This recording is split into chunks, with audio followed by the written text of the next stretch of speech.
Penny, hello, Penny.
Straight after.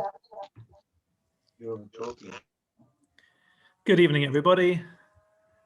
Lovely to see you all. And thank you on this most beautiful day for choosing to learn Torah. I hope for those of you in Israel, it's a beautiful day for you as well. And that this lockdown is not too terrible. And Bezrat Hashem will have the desired positive results for everybody.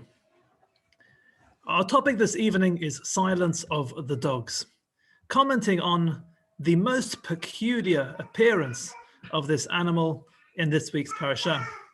You know, the Netziv in his actually footnotes on his Ha'amek Davar, elsewhere in the Torah, comments that there are two types of people in the world: people who love dogs and people who can't possibly understand how anyone could ever love a dog. And I'm in the second category. I'm not a dog lover, but dogs are prominent in this week's Parsha, and we cannot ignore their appearance, and we have to ask ourselves what they are doing there. Let's pay attention to the context. We've reached the 10th and final plague. This is the grand finale. It's all been building up to this final plague. We've had months and months of plagues with series of warnings of different kinds and patterns, and Hashem affecting every single part of nature and every single part of the world and attacking everything that the Egyptians found holy. We reach the 10th and final plague, the great climax of this process. In source number 1, and we read, Vayomer Moshe, and Moshe said, Ko amar Hashem, so says Hashem, Kachatzot halayla, at about midnight, or at this time of night, tomorrow night, Ani yotzeh b'toch Mitzrayim, I am going to go out within Egypt. Umeid kol b'chor be'eretz Mitzrayim, and every firstborn in the land of Egypt shall die. Meb'chor paro hayoshev al kiso, ad b'chor hashivcha asher achar harechayim. Every single firstborn in the country, from the very top of society, from the firstborn of Paro sitting on his throne, all the way to the firstborn of the lowly maidservant there behind the mill. V'chol b'chor behema, not just humans, every firstborn animal as well. And what is going to be the result of this 10th and final plague? V'aytat tzaka gdola b'chol eretz Mitzrayim. There will be a huge outcry throughout the entire land of Egypt. Asher kamohu lo niyata. This outcry, this cry, this scream of Egypt is something like you've never seen before. V'chamo lo tosif, and you will never see like again. An unprecedented cry in Egypt, the likes of which the world will never see again. And then we read, U'lechol b'nei Yisrael lo yecheretz kelev l'shono le'meish ba'ad behema.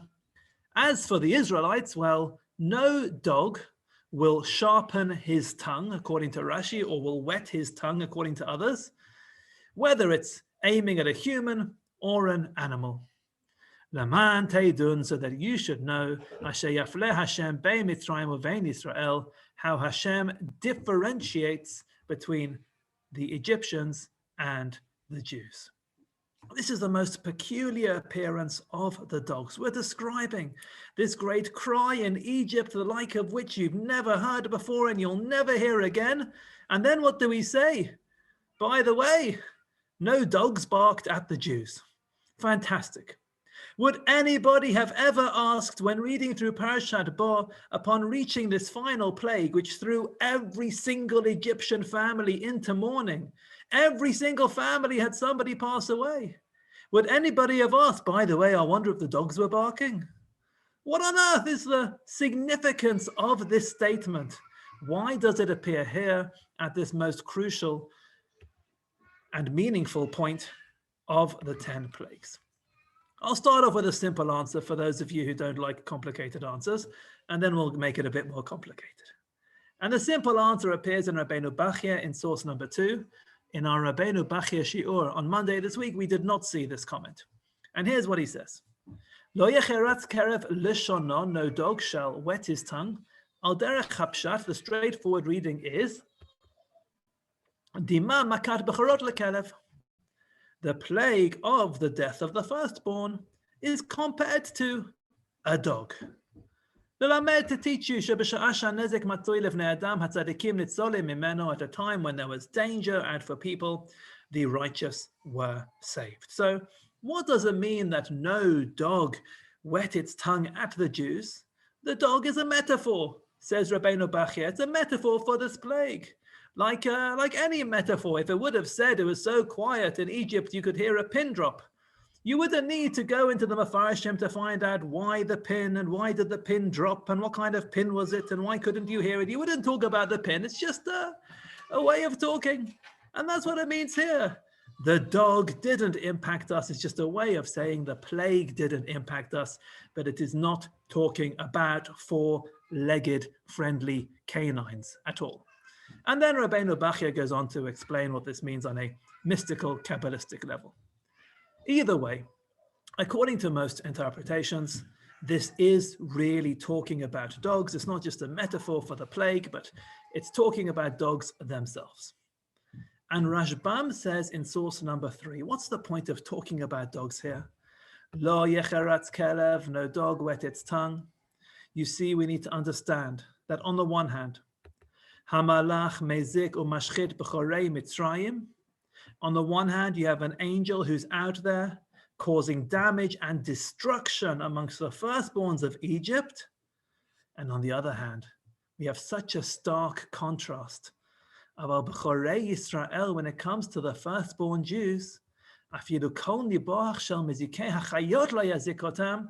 They weren't even endangered by the sound of the bark of dangerous animals. According to Rashbam, we're supposed to read this pasuk as follows, not in isolation, that there's something special to say about dogs here. But what it's saying is we have to read it in the context of the plague. That on the one hand, you have the death and destruction coming upon Egypt from an angel of Hashem. And on the other hand, when it comes to Am Yisrael, not even the bark of a dog. It is there to provide contrast, not necessarily because of its inherent specific meaning, but to provide contrast when you think of it compared to what's going on with the Egyptians. And let's think about the significance of dogs being quiet during this event. First of all, the timing of it. In source number 4, the Gemara in Brachot tells us, the Tanya we learn in a Braita, Rabbi Eliezer Omer, Rabbi Eliezer says, Shalosh mishmarot have halayla, the night is broken up into 3 watches. There are 3 parts of the night. Mishmara Rishonah, in the first part of the night, Chamor No'er, that's the time when the donkey brays. Shni'ah, the second part of the night, which is the middle part of the night. Klavim Tzoakim, that's when the dogs cry out. That's when dogs make a lot of noise. Shlishit, and then it talks about what happens in the third part of the night, etc. So this plague takes place in the middle of the night, a time which is known for barking dogs. Yet, despite this plague taking place, during their time when they should have been making a noise, the dogs kept quiet. And in source number 5, the Gemara in Bava Kama tells us how to become dog psychologists, for those of us who aren't naturals at understanding these canines. Tanu Rabbanan, our rabbis taught, Klavim bochim, if you see dogs crying, what does that mean? It means Malach Hamaved Bala'ir, the dogs can sense that the angel of death has come to town. Klavim Mischakim, if you see dogs playing around, that means Eliyahu Hanavi Bala'ir, it means Eliyahu Hanavi has come to the city. However, there's an exception to both of these rules. V'hani midi, this is talking about the late Behunakeva when there's no female dog around. If there's a female dog around and you see the dogs crying or playing, it's because there's a female dog around. The Gemara says, if there isn't a female dog around, then when the dogs are crying, it's because Malach HaMavet comes to town, and when the dogs are playing, it's because Eliyahu Hanavi's come to town. What's happening on this night in Mitzrayim? The Malach HaMavet has come to town. The angel of death is going from door to door, house to house. It's the time when the dogs should have been making a big noise. And at the same time, Eliyahu Hanavi came to town. It was a time of redemption. It was a time when they should be playing. So it's the middle of the night. Malach HaMavis is in town. Eliyahu Hanavi is on his way. It is a time where the dogs should have gone barking mad. But nevertheless, V'lachol b'nei Yisrael lo yecheratz kelev l'shana, when it came to Am Yisrael, at this time of devastating destruction to every single family in Mitzrayim, when it came to the Jews, not even the bark of a dog, even though that's the way you would have expected the dogs to respond at that time. And what we've done so far is we've taken this one phrase about barking dogs and we've viewed it in the context of the plague. And if we now broaden that context to the 10 plagues as a whole, what we see is that this phrase about dogs actually is the culmination of a developing theme throughout the plagues, which is the theme of contrast, the theme of differentiation. Now, I'm sure many of us know Midrashim going right back to the very first plague about how at every single plague, the plagues impacted only the Egyptians and they didn't impact the Jews. But even without resorting to our Midrashic literature, in the psukim of the Torah themselves, this is a recurring theme throughout the plagues. When we learn about the plagues, we're supposed to have in our mind this recurring theme of separation, difference, and differentiation. For example, in source number 6 in the plague of Arov, the wild animals, Hashem says, V'hifleiti vayom hahu et eretz Goshen, on that day I will separate and differentiate the land of Goshen. Asher ami omed aleh, that my people stands there. Leviltio yochem arov, there's not going to be any arov in that town. Why? Lema'an teida ki ani Hashem bekerev ha'aretz, so that you should know that I am Hashem in the midst of the land. V'samti fdot, and I'm going to place a redemption bein ami uvein amecha, between my people and between your people. Lamachar yeh otazeh, tomorrow there's going to be this sign. The plagues were an educational experience. And Hashem says, look, I am doing this to teach you that I am Hashem in the world. And what's special about a plague isn't only the damage and destruction caused by that plague, but the very specific and selective damage and destruction that it only impacts Egyptians and the Jews, their neighbors, it doesn't impact at all. So too it says in the plague of pestilence, Dever, at the top of page 2. V'hifla Hashem ben miknei Yisrael ben miknei Mitzrayim. Hashem differentiated between the cattle, the flock, the animals of the Jews and the animals of the Egyptians. V'lo yamut michol livnei Yisrael davar. Absolutely nothing Jewish died. Imagine what this looks like to the Egyptians. There's a disease, a pandemic going around for all these animals in the region, but the Jewish animals aren't getting sick. They're not dying. And then we're told again, Vayas Hashem et hadavar hazeh mimachorat. Hashem did it the next day. Vayamot kol miknei Mitzrayim. All the cattle of Egypt died. Umimiknei v'nei Yisrael lo met echad. From the livestock of the Jews, there wasn't a single dead animal. The point is made a second time. And then it's made a third time in the very same plague. Vayishlach Paro, Paro sent v'hinei, and behold, lo met miknei Yisrael ad echad. There wasn't a single Jewish livestock that passed away. Nevertheless, Paro hardened his heart, and he didn't let the people go. Thrice in the space of Dalet Hey Vav Zayin, 4 psukim, in the context of one plague, we're told again and again and again, it didn't happen to the Jews, it didn't happen to their animals, it didn't apply to the Jews, because the message of the plagues is a message of Hashem paying attention to the details of this world. And it's not just that Hashem can make it rain, or can make it hail, or can spread a disease, but Hashem can get involved in the finer details and separate and differentiate between nations and people. And then it happens again with Barad, with the hail. Vayacha Barad b'chol eretz Mitzrayim et hakol asher basadeh. These hailstones struck everything in Egypt, absolutely everything in the field. Me'adam ad behema, from man to animal. V'chol ve'et kol eitzev hasadeh, all the grass of the field. Hika Barad, the barak struck. Ve'et kol eitz hasadeh shiber, and it smashed all the trees in the field. Total, non-discriminate destruction, apart from Rak ba'eretz Goshen asher sham b'nei Yisrael lo haya barad.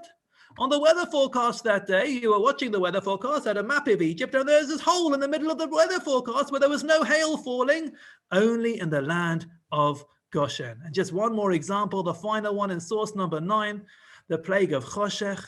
We read, Vayet Moshe et yado al hashamayim. Moshe stretched out his hand to the heaven.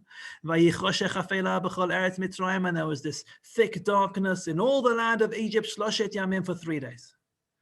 As a result, lo ra'u ish et achiv, people couldn't see their brethren. V'lo kamu ish mitachtav mishloshet yamim, for 3 days, no one could get up. And on the other hand, v'lechol b'nei Yisrael haya or b'moshvotam, when it came to the Bnei Yisrael, there was light in their dwelling places. What we see is that there's this recurring theme in the plagues time and time again. The Torah isn't just telling us what happened to the Egyptians, but time and time again, the Torah is telling us that this did not happen to the Jews. This was an educational process for the Egyptians, and it was an educational process for the Jews, because every plague that comes by and attacks the Egyptians and doesn't attack us is a message to us that we are different, that we're not the same as our neighbors, that we are a nation of our own with a belief system of our own and values of our own. This is the educational process of the plagues. And the culmination of that process, I'm going back to source 1, was Makat Bechorot, where we have this stark contrast. On the one hand, there is an angel of Hashem causing mass destruction throughout Egypt. And on the other hand, when it came to the Jews, dogs didn't even bark. So this comment about the silence of the dogs is not a one-off singular comment, which needs to be understood in and of itself. But in addition to that, there is a context. It is the culmination of this process of contrast and differentiation, which runs throughout all the plagues. Now, dogs have received a number of rewards from Hashem as a result of their behavior. And if you're going to be slightly confused when I talk about rewarding dogs, don't worry, you're not alone. And we're going to learn about somebody else who is very confused about this.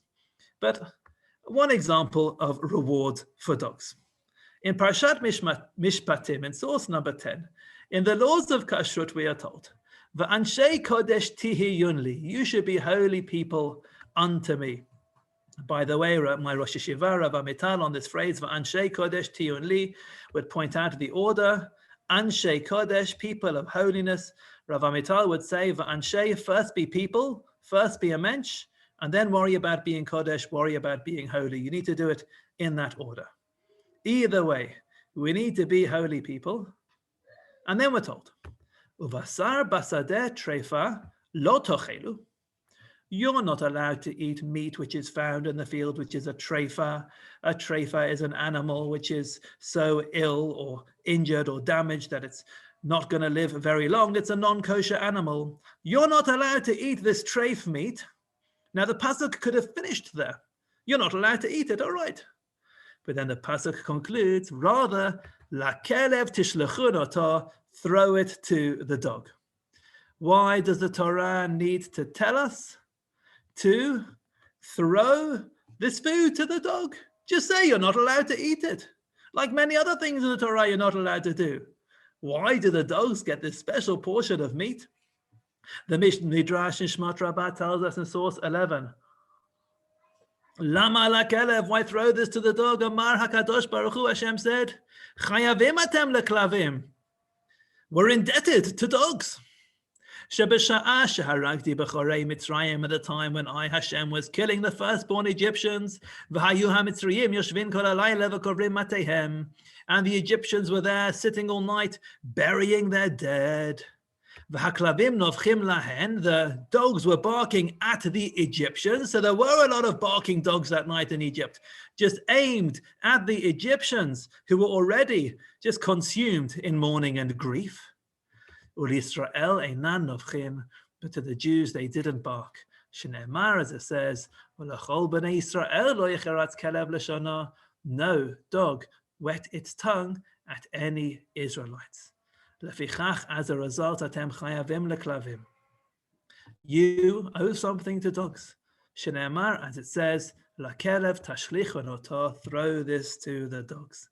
So the Midrash believes that dogs are rewarded for keeping quiet in this week's Parsha, and their reward is that they're given this meat, or they have this special mention, throw the treif meat to the dogs. We throw them something because we owe them something.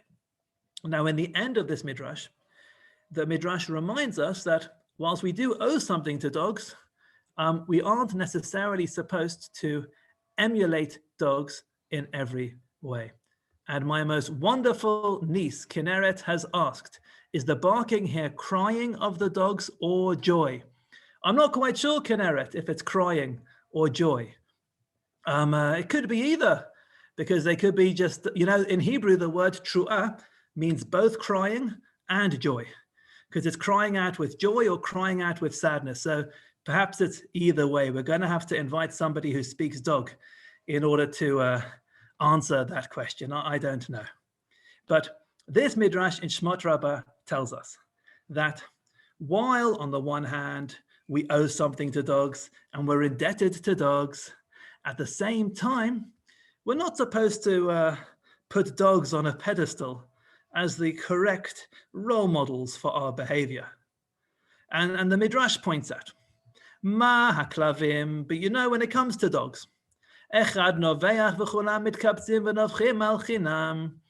One dog barks. All it takes is for one dog to bark, and then everybody gets into it and everyone starts barking. This happened when I was writing the shiur last night to the neighbor who lives that way. I think their dog started barking, and then all the dogs in the street started barking. Avaratem lo tiyuchen. This is not the way you, Am Yisrael, should behave. Because the pasuk starts off by saying, "You're holy people." Shneimar v'anshe kodesh tihunli. So the way the Midrash wants us to read this pasuk is as follows: You're holy people. You're not dogs. You shouldn't behave like dogs or emulate dogs. But at the same time, you owe something to dogs. There's a certain meat you can't eat, but throw it to dogs. And I love this image of one dog barking and then everybody else joining in just to make noise. And it reminds me of an image in next week's Parsha, one of my favorite Midrashim at the bottom of page 2. And the Midrash is describing what happens at that moment when we're there, stuck by the sea, the Egyptians charging behind us, we're lost, we don't know what to do, there's absolute panic in Am Yisrael. And according to the Midrash, at that moment, there were 4 different schools of thought, 4 different groups in Am Yisrael. And the Midrash says in source 12, Arba kitot na'asu Yisrael al hayam. There were 4 different groups of the Israelites by the sea. Achat omeret lipol al hayam. The first group said, let's give up. We've done our best. We got this far. The Egyptians are behind us. We don't want to go back to be slaves. We don't want to suffer the consequences of this rebellion. Let's just throw ourselves into the sea and end our lives now. V'achat omeret lashuv leMitzrayim. A second group were also resigned to defeat, but perhaps in a less extreme way, and they said, you know what? What can you do? Let's go back to Egypt. V'achat omeret la'asot milchama kenegdan. Group number 3 said, let's wage a war. Let's fight the Egyptians. If we're going to go down, we might as well go down fighting. Let's do our best. And then we reach group number 4. V'achat omeret netzavech kenegdan. Group number 4 says, let's shout at them. I love group number 4. I can sympathize with group number 1. I can understand group number 2. I can understand group number 3. What on earth did group number 4 want to achieve? Let's shout at them. Why would that have made a difference to anyone's life? And I believe what's going on here is it just shows that when there's a machloket, when there's a debate, when there's something controversial, there's going to be a group of people who will make noise for the sake of making noise. You'll just shout. Everybody feels they have to say something. there's controversy. X, what's your view? And people feel, ooh, everyone has a view. I also have to have a view. I also have to say something. I also have to post something or tweet something or share something. And you'll make noise for the sake of making noise. When there's a machloket, some people will just make noise. That's what happens with the dogs. One dog barks and everybody just starts making noise. But that's not the way we are supposed to behave. And so that's an example from that midrash of the reward which is given to dogs for their behavior in this week's parsha. However, there's a far greater reward which dogs have traditionally received, even better than the barbecue they get from all this non-kosher meat. It is a great spiritual reward which dogs receive, which we read about at the top of page 3 from the final section of Perek Shirah. Perek Shirah is a Kabbalistic text which describes how many different animals and many different parts of nature praise Hashem. So if you're somebody who likes connecting with nature, it's a beautiful gift for somebody to buy you, and you can even get the coffee table version, beautiful pictures of the animals as you go through the pages, as it shows animal by animal the way all of nature comes together in this beautiful chorus to sing the praises of Hashem. And at the end of this text, Perek Shirah, it tells us what the dogs say. What is the line of the dogs in this play?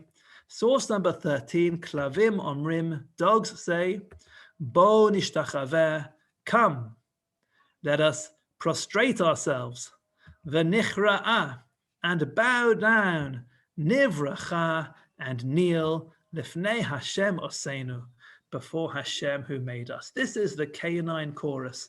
This is the role of dogs in our world, to sing this beautiful spiritual praise of Hashem.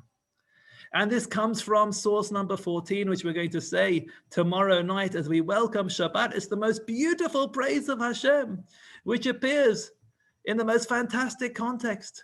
Tomorrow night we'll commence Kabbalat Shabbat by saying, L'chu neranana LaHashem, come, let's sing to Hashem.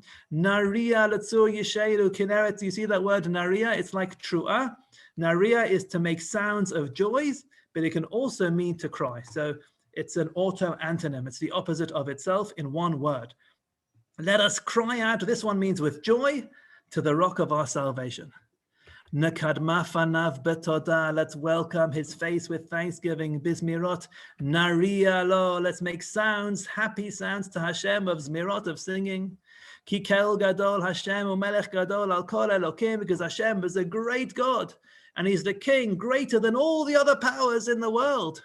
And then we say a few psukim later, every Friday night, we say the dog's line, which is, Bo nishtachaveh v'nichra'ah nivracha lefnei Hashem Oseinu. There are people who say this every day as well. Let's come and prostrate ourselves and bow down and kneel before Hashem who made us. And there are some people who are confused about this whole concept. And they're saying, what on earth is going on here? Are we actually sitting here in front of our computer screens at 8:28 on a Thursday night having a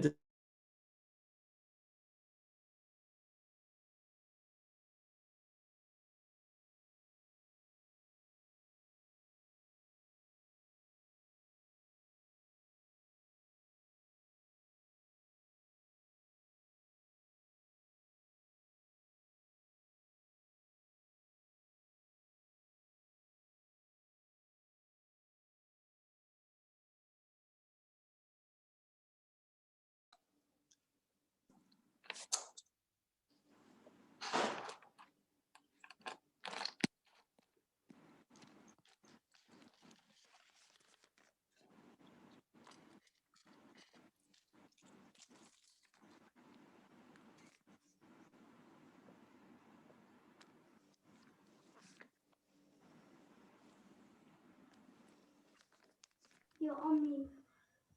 I apologize. I am back. I'm sorry about that. I temporarily lost connection. All right, we're back. So, we were saying that dogs are frowned upon. Haklavim azei nefesh, they are brazen or greedy. Lo yadu savada, they're just constantly hungry for more. And in halacha, there are sections of halacha and sections of the Gemara discussing dogs. Are you even allowed to own a dog? And you're not allowed to own a kelevra, a bad dog. And how do you define a bad dog? But dogs are somewhat frowned upon in our traditional Jewish texts. So if you're troubled by the concept that we're here talking about dogs and the spiritual praise of dogs, you're not alone. Because in source number 16, the Yalkut Shimoni tells us how Rabbi Yeshaya, the student of Rabbi Chanina ben Doisa, just couldn't get his head around this. And there we read, Rabbi Yeshaya Talmidosh Rabbi Chanina ben Dosa haya mitanesh 85 taniyot. Rabbi Yeshaya, who was the student of Rabbi Chanina ben Doisa, the fact that Rabbi Chanina ben Doisa was his teacher is going to be relevant later on in this story. He fasted 85 fasts. Why did he fast so many fasts? It's because he just couldn't get his head around this. Amar, he said, Klavim, dogs, shekatov bahem, about whom it's written in source 15, Va'klavim azei nefesh, dogs are just such brazen souls.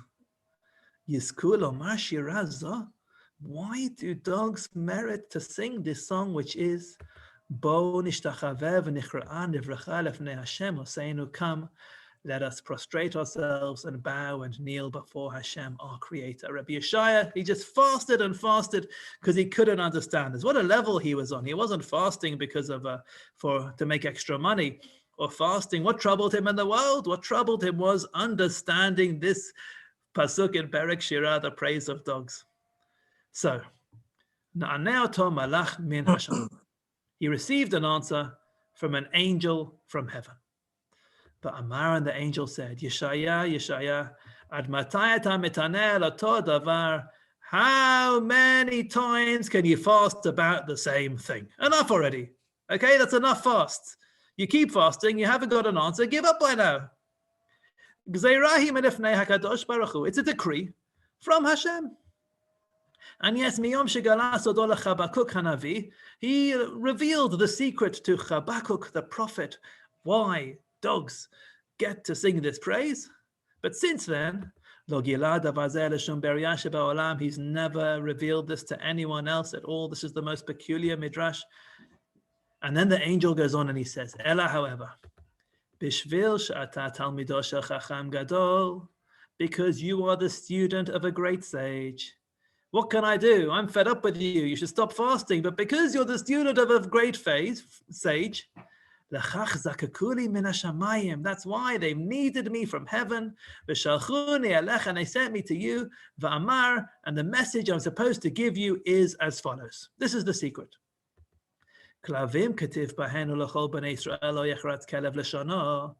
The reason why dogs are rewarded with this incredible praise of Hashem is because it says about them in this week's Parsha, and for every Israelite, no dog sharpened its tongue. That is the great secret. Now, this is an amazing midrash, which can really be expounded upon and considered from so many different angles. For example, in what merit did Rabbi Yeshaya get to receive this special secret? It was the merit, not of his own merits, the fact that he had an amazing teacher. There's a zechut, there's a merit in having amazing teachers, amazing sages to be your teachers, which has a positive impact on you yourself. And if it's supposed to be a secret and such a special secret, why is it there black on white in the midrash and on our source sheet? But we can understand the midrash on the following level. What was it that Rabbi Yeshaya was trying to understand? What Rabbi Yeshaya was trying to understand was perhaps just a small piece of the greater puzzle, but part of the puzzle which is known as Sechar v'Onesh, reward and punishment. Rabbi Yeshaya wanted to understand Hashem's system of reward and punishment, and he sees dogs being rewarded, and he wants to understand how on earth does this fit into our fundamental concept of belief of reward and punishment. That's what he wanted to understand. Schar v'onesh. Why do good things happen to bad people? Why do bad things happen to good people? Why are certain people punished in this world and others rewarded? Why are dogs rewarded in this way? He wanted to understand Hashem's system of reward and punishment here. And he fasted 85 fasts in an attempt to just try and reach a spiritual level to understand why dogs, of all creatures, could be given such a wonderful reward. And that's why the Malach says to him in somewhat of a frustrated way, stop fasting. It's a gezerah. It's a decree from Hashem. There are certain things which are simply beyond human understanding, certain things you will never understand. Humans in this world will never understand Hashem's system of reward and punishment. Why do some things happen to some people and other things happen to other people? And the greatest, purest, most amazing tzaddikim ever suffer in shocking and horrific ways. And average people do quite well. And terrible, terrible people seem to have a nice and easy life. We will never, ever understand it. Stop fasting, give up. However, the angel says, I'm going to give you a little secret. And what's the secret that the angel gives him? The angel says there's a certain quality here, which the dogs displayed, which is a quality which is deserving of tremendous reward. What quality do the dogs display in this week's Parsha? It is the quality of restraint. The dogs held themselves back from barking.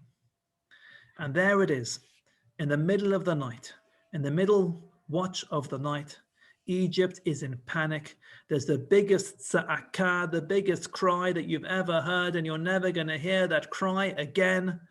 There is every invitation. The Malach HaMavet is in town. Eliyahu HaNavi is in town. It is the prime time for dogs to bark, yet dogs showed incredible restraint and held themselves back from barking at the time.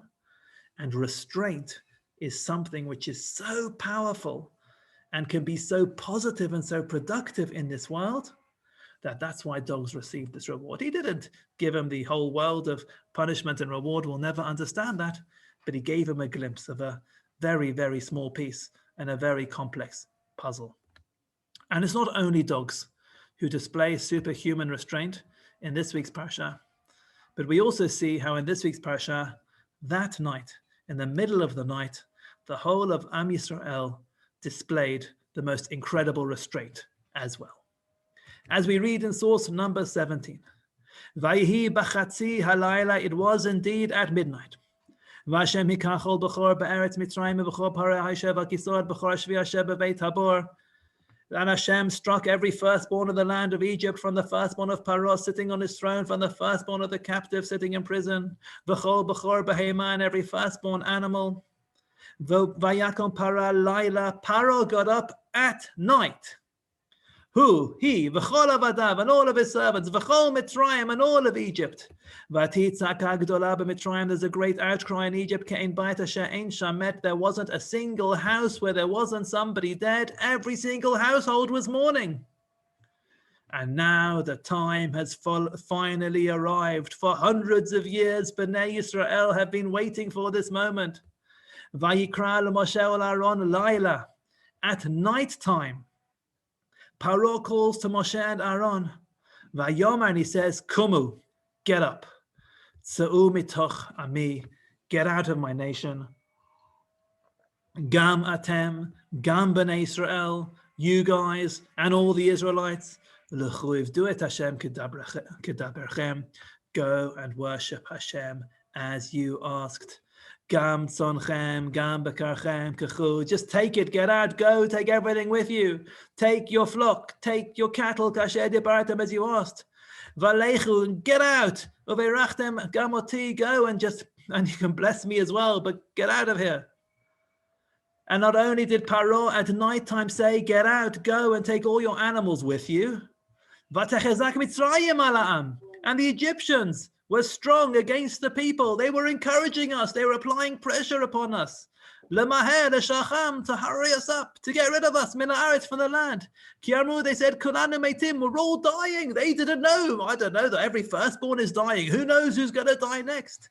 There was pressure on Am Yisrael to go. The final moment had arrived And not only were we given permission to leave Mitzrayim, there was pressure on us to leave. But what happened? We read a few psukim later. Vayehi, and it was at the top of page 4. Miket 30 shana va'arba me'ot shana. At the end of 430 years, Vayehi, and it was be'etzem hayom hazeh, in the midst of this day. We didn't leave Mitzrayim at nighttime. We left Mitzrayim at daytime, in the middle of the day. Yatz'u kol tzivot Hashem me'eretz Mitzrayim. All the hosts of Hashem left the land of Egypt. We didn't leave Mitzrayim when we were given permission to leave Mitzrayim. And despite all the pressure on us, we stayed exactly where we were. Vayasu kol b'nei Yisrael kasher tzivah Hashem et Moshe v'et Aaron ke'nasu. The Israelites did exactly what Hashem commanded to Moshe and Aaron. That's what they did. Vayehi, and it was be'etzem hayom hazeh, in the middle of the day. Hotzi Hashem et b'nei Yisrael me'eretz Mitzrayim al tzivotam. Hashem took the Israelites out of the land of Egypt by their hosts. Why didn't we leave Mitzrayim at night time? Paro opened the gates. We were being rushed out, encouraged to leave. This was the moment we've been waiting for hundreds of years. Why didn't we go? The answer is because Hashem told us not to. And we were not allowed to leave until the next morning, until the following day. And so it was that we did what Hashem told us to do, and we left Egypt in the middle of the day, in broad daylight, with our heads held high. That's the way Hashem wanted to leave Mitzrayim. How much restraint would we have had to show that night? The moment has come. According to some Mefarshim, already by plague 6 or 7, we were getting a little bit impatient of the plague. They're like, all right, that's enough plagues. Can we go now? Okay, you've made the Egyptians suffer. Maybe now we can go. As a nation, we were feeling the need to leave, and the doors were open, and we had permission to go and be encouraged to go. We showed incredible restraint, perhaps even greater restraint than those dogs keeping quiet. Were Am Yisrael staying exactly where they were and not running out of Mitzrayim when they got the chance, but leaving when Hashem told us to leave. And so we can learn from this week's Parsha, not only from the dogs, but also from Am Yisrael. Sandra has commented, isn't there a midrash that Moshe said that they didn't want to leave like thieves or criminals or sneak out at night? It's true, we didn't want to sneak out at night. We wanted to go out with our heads held high, but there must have been an urge to leave when the opportunity is there and your taskmasters are saying, get out, go, this is your chance, you have an opportunity to escape. But we didn't take it because Hashem told us not to, because we weren't allowed to leave our homes until the next morning while the plague was still going on outside. And so we can learn from the dogs, we can learn from Am Yisrael. And if they left in the daytime, why wasn't there time for the dough to rise? Because we were still in a hurry.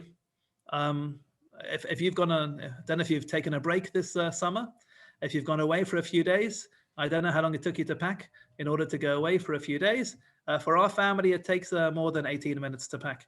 And to pack and to prepare the food and to get everything ready and the family ready, it takes enough time. It was still rushed. Even though they left the next day, there still wasn't enough time for the dough to rise. And so we eat matzah until this day. But we learn about the incredible power of restraint. Restraint is one of the hardest things in the world to do. When there's that thing that you're just burning to eat, or that thing that you're just desperate to share with somebody else, or that thing that you really know is wrong, but it feels so right in the moment, but you know you shouldn't do it. Restraint takes superhuman, heroic skill. We can learn from the dogs in this week's Parsha to show that restraint, to be able to hold back, to bow down, prostrate ourselves, and kneel before Hashem. And ultimately, the rewards for restraint are amazing rewards for us and for everyone around us in the long term. I wish you all a Shabbat Shalom. And I pass over to our Rosh Kollel, Rav Yehoshua Asolin, who is now going to inspire us in the Hebrew language and teach Torah to us. שלום עליכם, תודה רבה הרב. שלום לכולם, שבת שלום לכל ההולכים, וברוכים הבאים בערב לכל הנמצאים בשושן, כל מי שנמצא כאן איתנו. היום הייתי רוצה לעסוק בשאלה מן הפרשה שלנו. רק רגע, אני רוצה לשתף את המסך. שאלה מן הפרשה שלנו, אני אתן הקדמה קצרה.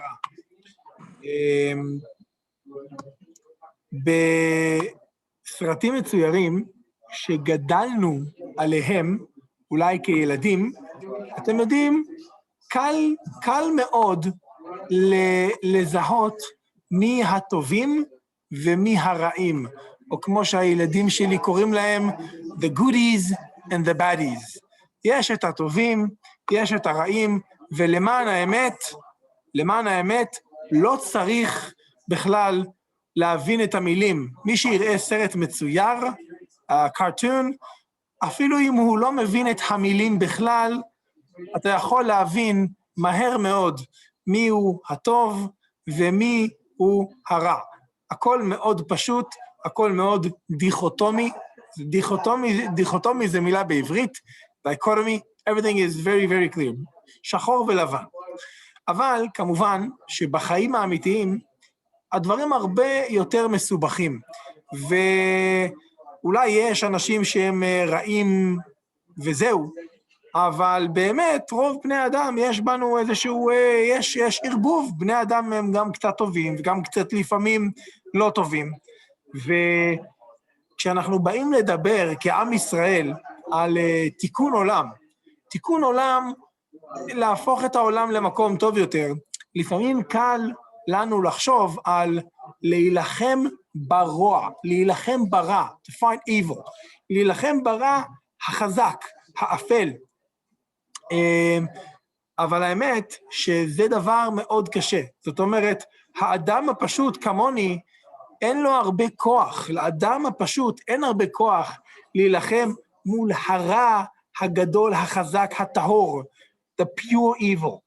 מאוד קשה, לא כל כך נצליח, והדבר הזה יכול ליצור איזשהו תסכול זה frustration, זה יכול ליצור תסכול, ואני חושב שאם אנחנו רוצים לחשוב על תיקון עולם, אז אולי יותר חשוב לנו לא לשאול את השאלה, מדוע אנשים רעים עושים מעשים רעים, אלא אולי נשאל את השאלה, מדוע אנשים טובים עושים מעשים רעים? זאת אומרת, למה אנשים טובים ורגילים עושים דברים רעים? את האנשים הרעים אולי שהם רק רעים, יהיה קשה לנו מאוד לשנות אותם, או להחזיר אותם בתשובה, אבל אם נוכל אנחנו לפקוח את עיניהם של האנשים הטובים, בני אדם טובים, שלפעמים עושים דברים לא טובים, אז נוכל אולי לעשות שינוי, ובעצם גם אנחנו, כל אחד מהנמצאים כאן, אנשים טובים, והדבר הזה יכול מאוד להועיל לנו, להבין מדוע אנשים טובים עושים לפעמים דברים. האם אנחנו לא חושבים שכל אחד טוב בלב, ברוח שלו? אוקיי, זאת שאלה מאוד טובה. באופן עקרוני אני חושב שכן. ייתכן, אני לא מספיק יודע, כי אני לא מספיק מכיר, אני מכיר, כבר פגשתי כמה אנשים שהם עושים דברים מאוד לא טובים, אבל אני רוצה להאמין שגם הם בתוך תוכם רוצים להיות טובים. הם רוצים להיות טובים, כן. אולי כן ואולי לא, ואני מקווה מאוד שכן. לפעמים כשפוגשים, תראי, אני לא מדבר על חבר שפגע בי או דיבר אליי לא יפה, לפעמים אתה פוגש אנשים שהם באמת מאוד פוגעניים, הם מאוד פוגעים באחרים, ושם זה קצת קשה להגיד הוא רוצה להיות טוב. זה קצת קשה. כשאדם ממש פוגע באחרים, אדם שרצח לצורך העניין, אפשר להגיד שהוא רוצה להיות טוב, אבל בסופו של דבר, יותר קשה. אבל הוא לא טוב, כן. יותר קשה. עכשיו, אני לא הולך להיכנס יותר מדי להגדרת הטובים והרעים, אבל אני כן רוצה לשאול מה גורם לאנשים טובים לעשות מעשים רעים, או אולי אם נשאל את זה באופן אחר, זאת אומרת, מה גורם למעשה רע להיראות כאילו הוא מעשה טוב. זאת אומרת, אדם טוב שרוצה לעשות דברים טובים, לפעמים עושה מעשה בטעות. הוא חושב שהמעשה הזה הוא טוב, או הוא חושב שהמעשה הוא ניטרלי, neutral, כן? לא טוב ולא רע, אבל בעצם הוא עושה את המעשה, ובעצם המעשה הזה הוא מעשה רע. זאת אומרת, איפה נמצא הכשל הלוגי, the logic failure, איפה נמצא הכשל הלוגי בחשיבה שגורם לאנשים טובים לעשות דברים לא טובים, והייתי רוצה לחלוק איתכם רעיון אחד. זאת שאלה, אני חושב, מרתקת, ויש לה יותר מתשובה אחת, אבל אולי היום ננסה להציע משהו שקשור לפרשה, ואולי אם אתם רואים בכותרת, אז אולי חלקכם מכירים את מה שנקרא, אני אתחיל אחרת. אתם אולי מכירים את הסיטואציה,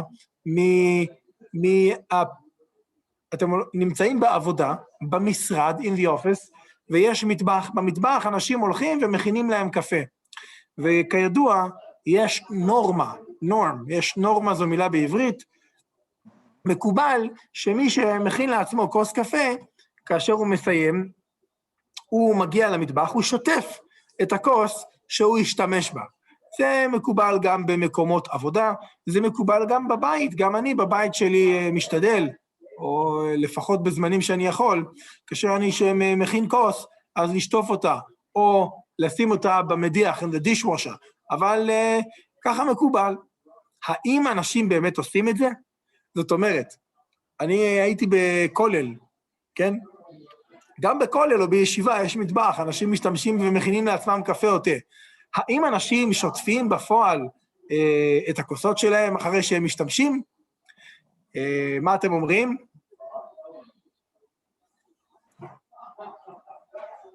שוטפים או לא שוטפים? הדבר מסתבר מאוד מאוד תלוי באיזה מצב הם מוצאים את הכיור. זאת אומרת, הכיור, the sink, אם בן אדם מגיע עם הכוס קפה שהוא שתה, והוא רואה כיור ריק נקי, רוב האנשים ההגונים, הנורמליים, ישטפו את הכוס שלהם. אבל אם האדם יבוא ויראה כיור מלא בכלים, כל הכיור מלא בכלים מלוכלכים, אז הסיכוי שהוא לא ישטוף את הכוס שלו עולה מאוד. אתם מבינים מה אני אומר? אתם מסכימים? עולה בצורה אקספוננציאלית. זה גם מילה בעברית, exponentially, כן, increases. זאת אומרת, ככל שיש בכיור יותר כלים מלוכלכים, יש יותר סיכוי שאנשים לא ישטפו את הכוס וישימו את הכוס. זאת אומרת, אתם מבינים מה קורה פה. גם אנשים טובים שיהיו שוטפים את הכוס שלהם, אם הכיור יהיה מלא בכלים, אז הם ישימו את הכוס בלי לשטוף. באופן דומה, אדם הגון ונורמלי ופשוט, כל מי שנמצא כאן בחדר, כן, לא יזרוק איזה מסטיק שהוא לעס אותו, לא יזרוק אותו ברחוב, או עטיפה של איזשהו דבר מאכל, לא יזרוק את זה על הרצפה ברחוב, בדרך כלל. אבל כאשר אדם נמצא במקום שכולו מלוכלך, במבואות המטונפים, כל הרצפה מלאה בלכלוכים, ובעטיפות של דברים, ובניירות, ובזכוכיות, ויש לו איזשהו מסטיק קטן, אז יותר אנשים ירשו לעצמם לזרוק על הרצפה את הלכלוך הקטן שלהם, כי הרצפה כבר מלוכלכת גם ככה. זאת אומרת, אדם אומר, זה כבר גם ככה מלוכלך, אז עוד מסטיק אחד קטן לא יעשה הבדל כל כך גדול, לא כל כך משנה. אבל אם המקום נקי, בדרך כלל אנשים יחפשו את הפח ויזרקו את הדברים בפח. כן?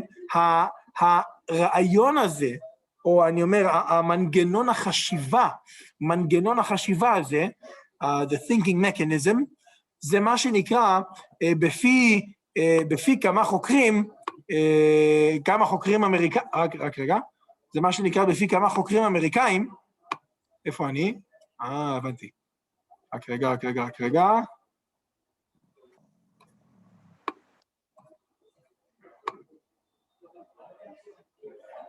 אני מנסה להבין.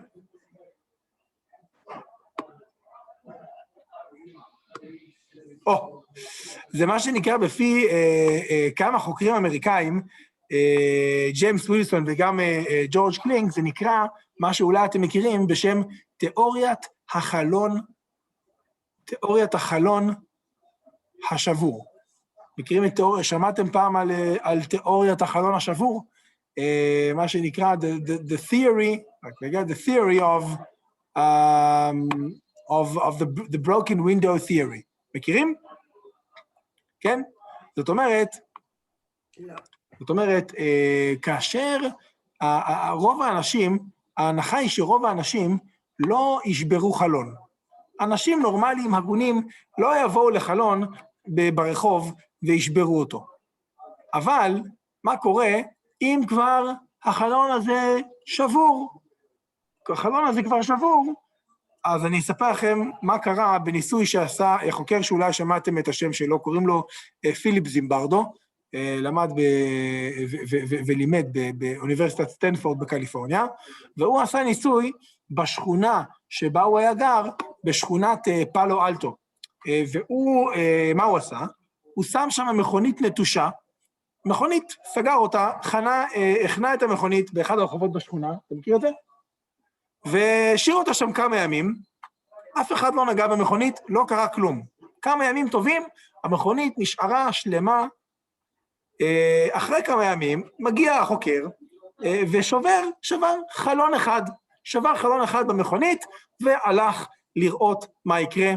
תוך שעות ספורות, המכונית הייתה הרוסה לחלוטין, היא הפכה להיות שק החבטות, הפניאדה של כל השכונה, ובעצם, מה הוא גילה כאן? בעצם, אתם מכירים אולי בעצם תיאוריית החלון השבור, מה היא בעצם אומרת? בצורה פשטנית, אנשים אומרים, האווירה משפיעה על האדם, אבל יש כאן מנגנון, אני חושב, מאוד מאוד מטעה, מאוד very deceiving thinking mechanism, מאוד מטעה. זאת אומרת, רוב האנשים לא יתחילו ונדליזם. ונדליזם זאת מילה בעברית. רוב האנשים לא יתחילו לשבור חלונות, להרוס דברים ברחוב, סתם כך מעצמם. אבל אם החלון כבר שבור, אם כבר מישהו אחר התחיל את הוונדליזם, אז יותר אנשים ימשיכו את הוונדליזם. מה אנחנו רואים פה? אנשים טובים שלא יתחילו ונדליזם, במצבים מסוימים יתחילו וימשיכו ויעשו את זה בעצמם. האם זה בסדר להמשיך לשבור את החלון השבור? בוודאי שלא. זה שמישהו שבר, זה לא אומר שמותר לך להמשיך לשבור, אבל זה דבר שהרבה אנשים טועים בו, והמנגנון הזה, אותו דבר, כאשר הרצפה מלוכלכת, זה לא מתיר לך להמשיך ללכלך, אבל בכל זאת, הרבה אנשים טועים בדבר הזה. הייתי רוצה בשיעור הזה קצת לדבר על העניין הזה, על מנגנון החלון השבור, ועל המקומות בהם הוא מתבטא בתורה וגם בהלכה. אז בואו נראה. דווקא בפרשה שלנו, יש אחת מהלכות קורבן הפסח.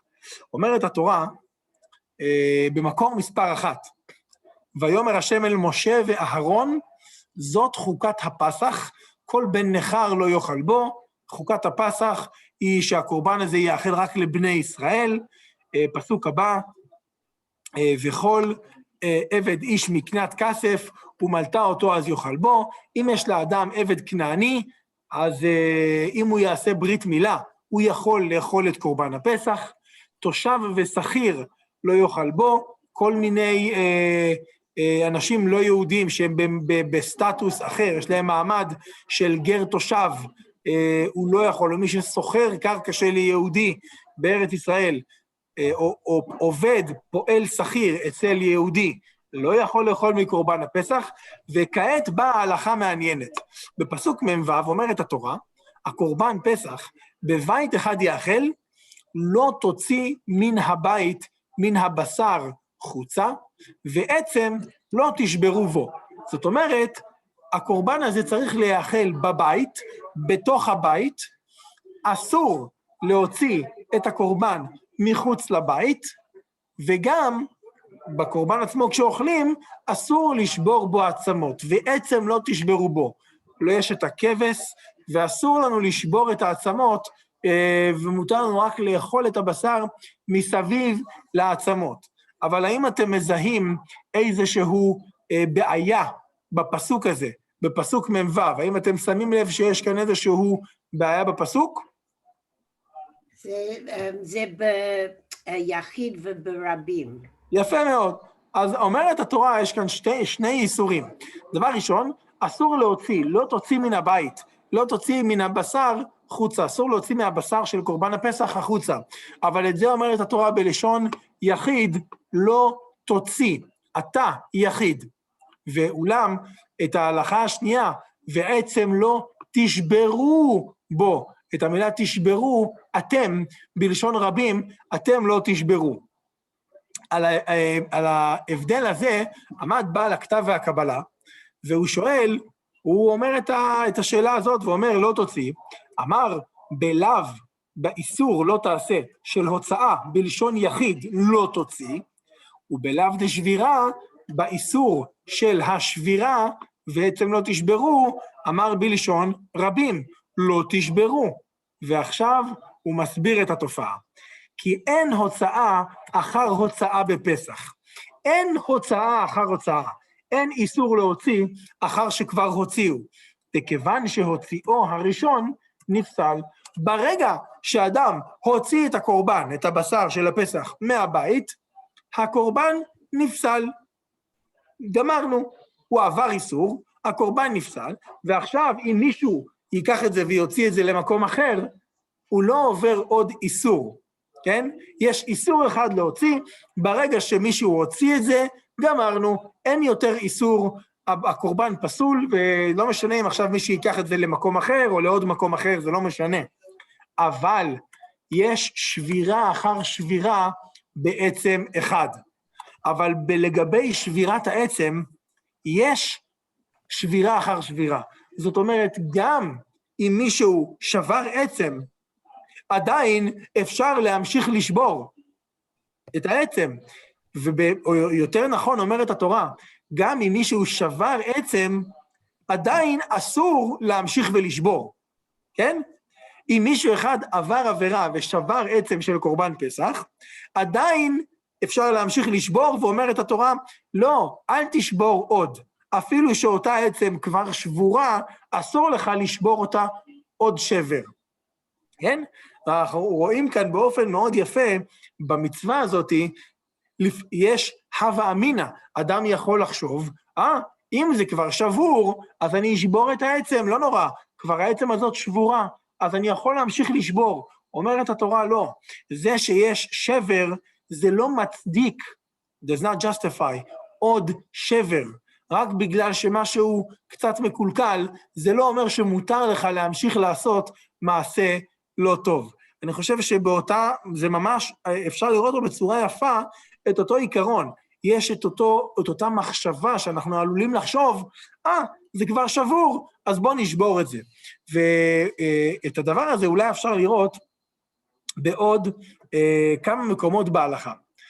דבר שאני חושב הוא אולי שכיח, אפשר לראות אותו בשולחן ערוך, דבר שהוא שכיח ויצא לי כמה פעמים ששאלו אותי לגבי הלכות צומות ותעניות, אומר השולחן ערוך דבר יפה, נדר במקור מספר 3, נדר להתענות יום זה, ושכח, ואכל. מה קורה אם אדם נדר לעשות תענית? מסיבה כלשהי, החליט שהוא רוצה לצום מחר.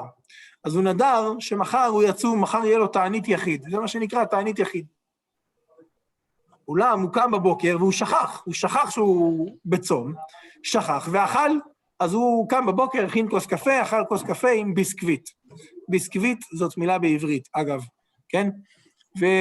ומה אתם אומרים? אם אדם עשה לעצמו תענית ושכח ואכל, מה קורה לתענית שלו? זה שבור. התענית שבורה, נכון? הוא שבר את התענית. כן. אז מה עכשיו הוא צריך לעשות במשך היום? האם הוא יכול להמשיך לאכול? אומר השולחן ערוך, משלים תעניתו. זאת אומרת, ימשיך לצום. אסור לו עכשיו להתחיל לאכול, כן? זאת אומרת, אפשר לראות כאן, גם אחרי שאדם אכל, והצום שלו, התעני, הצום נשבר, הצום מקולקל, הצום כבר לא נחשב לא צום. אם הוא אכל, אז הוא לא צם. אם הוא כבר אכל, אז בעצם הוא לא צם היום, הוא לא עשה תענית היום.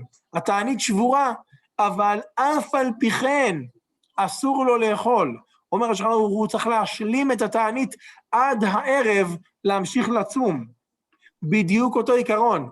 זה שכבר אכלת בצום, זה שכבר אכלת ושברת את הצום, זה לא מתיר לך להמשיך לאכול ולשבור את הצום עוד ועוד. יש שבירה אחר שבירה. גם אם הצום מקולקל, אתה לא יכול להמשיך לקלקל אותו. אבל זה לא יותר טוב לצום למחרת? אז יש מקרים שונים בהלכות צומות, יש מחלוקת, האם במקרה הזה טוב שישלים, שיתענה גם יום אחר, יש מחלוקת, האם טוב שיתענה גם למחרת או ביום אחר כפיצוי, as a compensation, אבל בכל מקרה, את אותו יום הוא צריך להמשיך לצום. אוקיי. בכל מקרה, את אותו יום הוא צריך להמשיך לצום.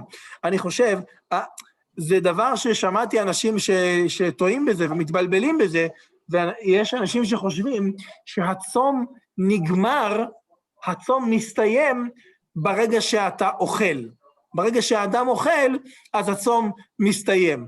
אם בטעות האדם אכל, פוף, נגמר הצום. אני אומר, זה טעות, זה בדיוק הפוך. לא, הצום לא מסתיים כאשר אתה אוכל, אלא ההפך, אתה אוכל כאשר הצום מסתיים. מותר לך לאכול רק כאשר הצום מסתיים. הצום מסתיים כשהוא מסתיים, בלי קשר למתי הבן אדם אכל, regardless מתי הבן אדם אכל. זאת אומרת, בדיוק, הייתי אומר, בדיוק אותו עיקרון של החלון השבור. יש מחשבה לאדם, למה אני מזכיר את זה? זו דוגמה, יש לנו מחשבה כבר הצום הלך, אז יאללה, אז כבר נאכל, לא נורא, כבר אין לי צום, הפסדתי. ואומרת ההלכה, בדיוק את אותה חשיבה, בדיוק את אותו מנגנון של החלון השבור, התורה, ההלכה, מבקשת לעקור, לדחות את זה, להגיד לנו לא, אל תחשבו ככה, זה שכבר משהו שבור לא מתיר להמשיך לשבור אותו ולקלקל אותו עוד. בואו ניתן לכך דוגמה נוספת. הרמב"ם, יש בהלכות אבל או הלכות טומאת מת בעצם, אתם יודעים שלכהנים אסור להיטמא למתים. הכהן אסור לו להיטמא, על כל נפשות מת לא יבוא, הכהן לא יכול לגוע במת או להיכנס לבית אחד שיש בו אדם מת, ובאמת יש הרבה שאלות שזה מעלה. לדוגמה, כהן שנמצא בבית חולים והוא רופא והוא עובד שם, ולפעמים בבית חולים אנשים נפטרים, אנשים מתים, אז הוא בעצם נמצא בבניין אחד עם המת, מה עושים? האם כהן יכול להיכנס לבית הקברות? כמובן שהמנהג הוא שכהנים לא נכנסים לבית הקברות, אבל לכאורה אפשר לשאול שאלה. הרי היום בימינו כולנו טמאי מתים, נכון? בימינו כולנו טמאי מתים. אין לנו פרה אדומה, אין לנו דרך לתקן את הטומאה שלנו, וגם הכהנים שבינינו, אני לא יודע אם יש פה כהנים, יש פה ליאון, אם ליאון איתנו, אני חושב שליאון הוא כהן. יש כהנים, הם טמאים, אז לכאורה אפשר לבוא ולשאול, אם הכהנים גם כבר טמאים, טמאי מתים, אז אולי אפשר שהם ייכנסו לבית הקברות. אולי נתיר לכהן להיכנס, כי הכהן כבר טמא, אז האם הוא יכול להמשיך ולהיטמא שוב? וכאן באמת אומר הרייבד, רבי אברהם בן דוד, אחד מברי פלוגתא, נושאי הכלים וברי פלוגתא של הרמב"ם, אומר שבאמת אם הכהן כבר טמא מת, אין עליו איסור מדאורייתא מהתורה להיטמא שוב, להיכנס לאוהל, לבית שנמצא בו מת. כך אומר הרייבד, אמנם מדי רבנן הדבר הזה אסור, אבל אין איסור מהתורה להיטמא שוב. מדוע? כיוון שהוא כבר טמא, הוא כבר טמא. אבל הרמב"ם בהלכות אבל חולק על הדבר הזה, וכמותו פסקו רוב הפוסקים, ואומר שממש לא, שדווקא, שגם כאשר הכהן טמא, עדיין זה לא מתיר. בואו נראה מה אומר הרמב"ם במקור מספר 4, נטמא מקודם, ואחר כך נכנס לאוהל, אם התרו בו, לוקה אף על הביאה. זאת אומרת, הכהן נטמא מקודם, הוא כבר היה טמא מת, הוא כבר טמא מת, כמו הכהנים שלנו היום. ואחר כך נכנס לאוהל, הוא נכנס לאוהל שיש בו, לבית, לאוהל שיש בו מת, כידוע אסור לכהן להיכנס למת, לבניין שיש בו מת, אז אומר הרמב"ם, אם התרו בו, אם הייתה התראה, שזה דבר שנצרך בדיני מלכות, שאומרים לו, אסור לך להיכנס, יש שם מת, אם תיכנס, תעבור על איסור ותהיה חייב מלכות. אם הוא נכנס, לוקה אף על הביאה. זאת אומרת, הוא חייב מלכות על מה? על הביאה, על זה שהוא בא, נכנס לתוך האוהל. זאת אומרת, גם להיכנס לתוך האוהל, זה אסור מהתורה. אפילו שהכהן כבר טמא, על מה הוא חייב? על מה הוא לוקה? על זה שהוא נטמא? אבל הוא כבר היה טמא קודם. אלא בדיוק את הדבר הזה אומרת לנו התורה, רק בגלל שהכהן כבר היה טמא, זה לא אומר שמותר לו להמשיך להיטמא. רק בגלל שהכיור היה מלא בכלים, זה לא אומר שמותר לך לשים שם את הכוס קפה שלך בלי לשטוף. רק בגלל שהרצפה הייתה מלוכלכת, מלאה בלכלוכים מפה ועד לאופק, זה לא אומר שמותר לך לזרוק את הלכלוך שלך על הרצפה. רואים גם כאן שהתורה אומרת לך, אל תחשוב את אותה חשיבה של החלון השבור. זה דבר מאוד מאוד מצוי, מאוד שכיח. זה בדיוק התורה אומרת, ככה אנשים מתנהגים, התורה מבקשת מאיתנו, אל תתנהג ככה, אל תגיד לעצמך, זה לא נורא, זה בסדר, כי זה כבר מקולקל. השולחן ערוך לוקח את זה צעד אחד קדימה. תראו מה אומר השולחן ערוך. השולחן ערוך, הרמב"ם אמר, אם כהן כבר טמא, מקודם אסור לו להיכנס ולהיטמא שוב. אבל השולחן ערוך אומר אפילו יותר מזה. הוא אומר, אסור לכהן להיטמא למת, אפילו בעת שמטמא לקרוביו. זאת אומרת, אומר השולחן ערוך, כאשר כהן, הרי לכהן מותר להיטמא לשבעת הקרובים שלו, לאביו, לאבא, לאמא, לאח, לאחות, לאישה, לבן ולבת.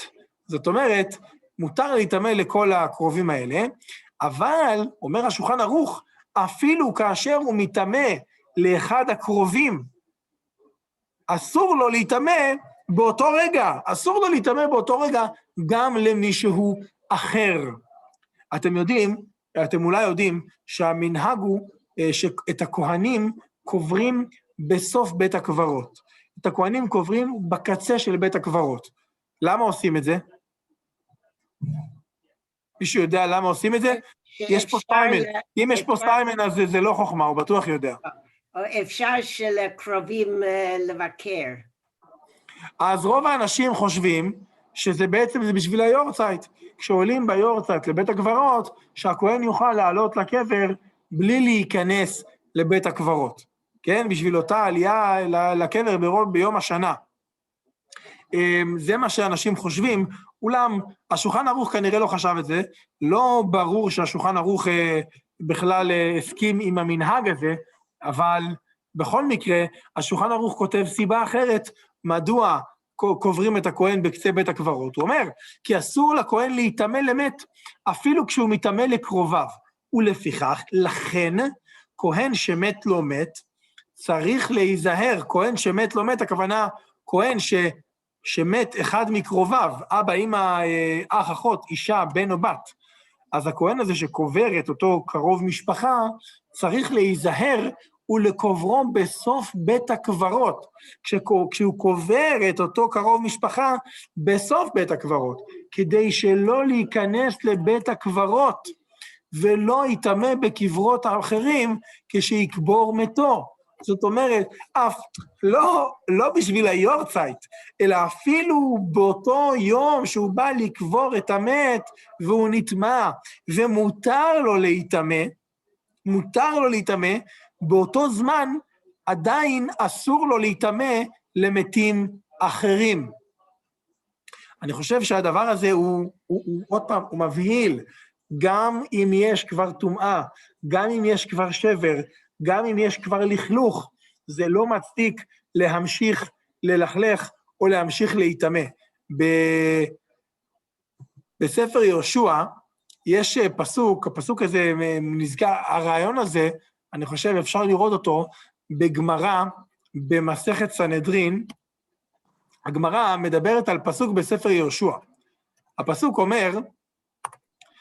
אומר כך, אחרי שאחן חטא ולקח חלק מהחרם, לקח רכוש מהחרם, מן ההקדש, הוא לקח אותו לעצמו. אם אתם מכירים, במלחמה מול העי, בגלל אותו חטא, בני ישראל לא הצליחו במלחמה נגד העי, ושם כתוב שהשם אומר ליהושע, חטא ישראל, וגם עברו את בריתי אשר ציוויתי אותם, וגם לקחו מן החרם, וגם גנבו, וגם כיחשו, וגם שמו בכליהם. הם לקחו מן החרם, גנבו את זה, לקחו את זה, החביאו את זה, וגם כיחשו, שיקרו, אמרו שהם לא לקחו. הביטוי חטא ישראל, יש בגמרא במסכת סנהדרין אמירה שאולי אתם מכירים אותה, מאוד חשובה. אומרת הגמרא במסכת סנהדרין במקור מספר 7, חטא ישראל, זה ציטוט מספר יהושע, אמר רבי אבא בר זבדא, מה פירוש חטא ישראל? אף על פי שחטא ישראל הוא, כן, הביטוי חטא ישראל, גם כאשר הוא חטא, עדיין הוא ישראל, עדיין הוא יהודי, עדיין הוא מעם ישראל, כן? אמר רבי אבא, אומר על ככה, הגמרא מוסיפה, רבי אבא אומר, היינו דאמרי אינשה, אסא דקאי בן חילפה, אסא שמה ואסא קרולה. זאת אומרת, הדס שנמצא, חברים, אם אתם יכולים להשתיק כל אחד יעשה השתק, מיוט, זה יעזור בגלל הרעש, גם הדס, גם כאשר הדס, כן? כמו ההדס של 4 המינים, כאשר הוא נמצא בין הקוצים, עדיין הוא הדס, עדיין הוא נקרא הדס, אף אחד לא אומר זה קוץ, ובאותה מידה ישראל, גם אם הוא נמצא בתוך חטאים, גם אם הוא חטא, והוא נמצא בתוך לכלוך של החטא, עדיין הוא ישראל.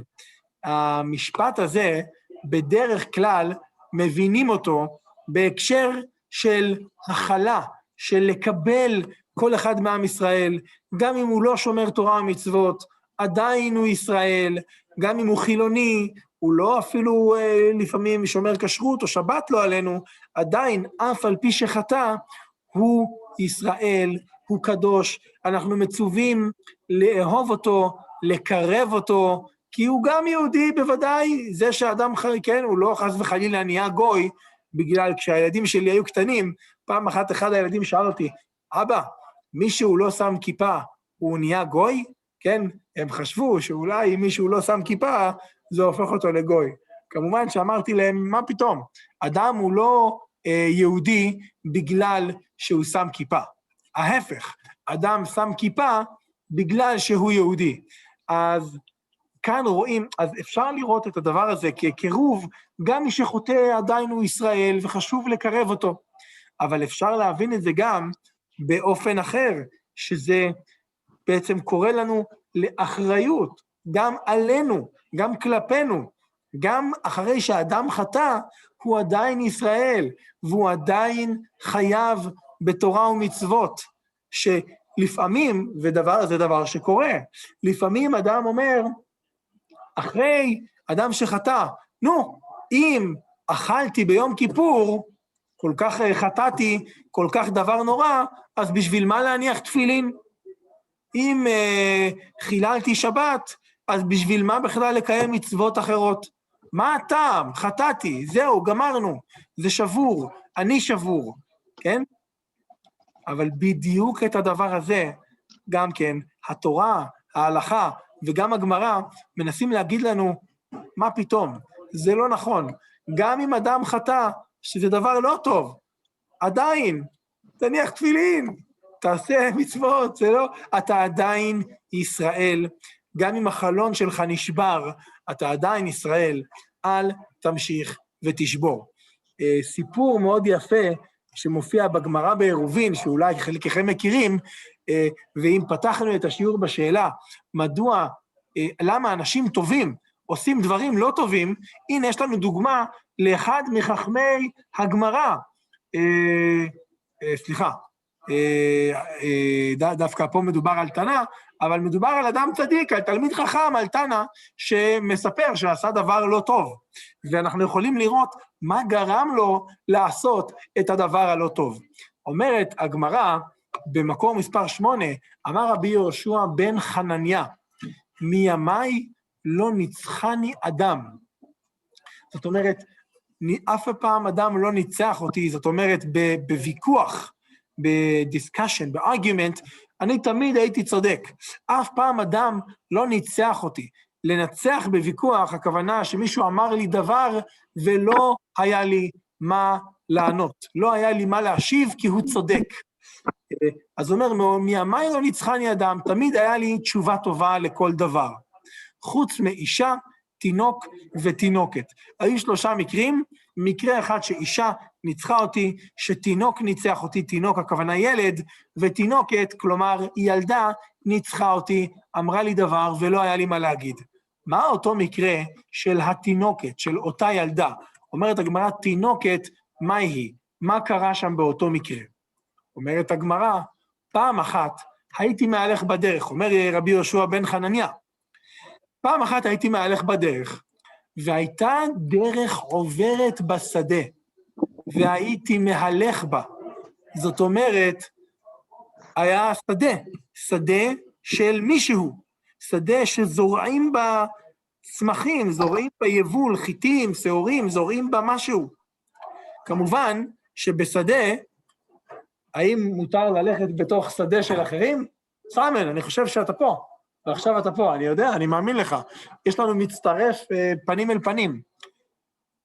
בשדה של אחר, אסור לבן אדם ללכת, לדרוך לבן אדם בשדה שלו, להרוס לו את הירקות, את העגבניות, את מה שהוא מגדל. אסור ללכת בשדה של אחרים, אבל אומר רבי יהושע בן חנניה, הדרך שהלכתי היה שביל, כן? was a proper path, והשביל היה בשדה, והייתי מהלך שם. אמרה לי תינוקת אחת, באה ילדה, ואמרה לי, רבי, פנתה אליו בכבוד, קרא לו רבי, לא שדה היא זו? רבי, הדרך שאתה הולך בה, מה, זה לא שדה פה? איך אתה הולך פה? איך אתה הולך בשדה של אדם אחר? אמרתי לה, לא, דרך כבושה היא. אמרתי לה, לא, זה לא שדה. כאן זה שדה, מהצד הזה זה שדה, מהצד הזה זה שדה, אבל השביל שבו אני הולך לא גודל כאן כלום. אין כאן צמחים, אני לא דורך על צמחים, אני לא דורך על החיטה או על היבול של אף אחד, זה דרך כבושה שאנשים הולכים בה, אף אחד לא מגדל פה כלום. אמרה לי, ליסטים כמותך כבשוע. משפט חריף מאוד. היא אמרה, ליסטים זה כמו גנבים, כמו שודדים. איך אומרים ליסטים באנגלית? אני לא יודע, like a bandits, כן? ליסטים כמוך כבשוע. מי שכבש, לכבוש הכוונה לדרוך, to trample את הדרך הזאת, שאנשים הולכים במקום, עוד אנשים הולכים ועוד אנשים הולכים, זה הופך לדרך. אני לא יודע אם פעם אחת יצא לכם לראות, אבל כשהולכים בעיר, במקום שיש דשא, like a grass, ויש מקום שאנשים כל הזמן עוברים שם, אז לאט לאט הדשא לא צומח. ממש אפשר לראות, מקום שהרבה אנשים דורכים, הדשא מפסיק לצמוח. כי הדריכה שאנשים דורכים, לאט לאט הורג את הדשא, וגם זה כמו לוחץ, it presses on the actual dirt, זה לוחץ על האדמה, וכאשר האדמה מאוד דחוסה, compressed, condensed, אז לא יכול לצמוח שם כבר שום דבר.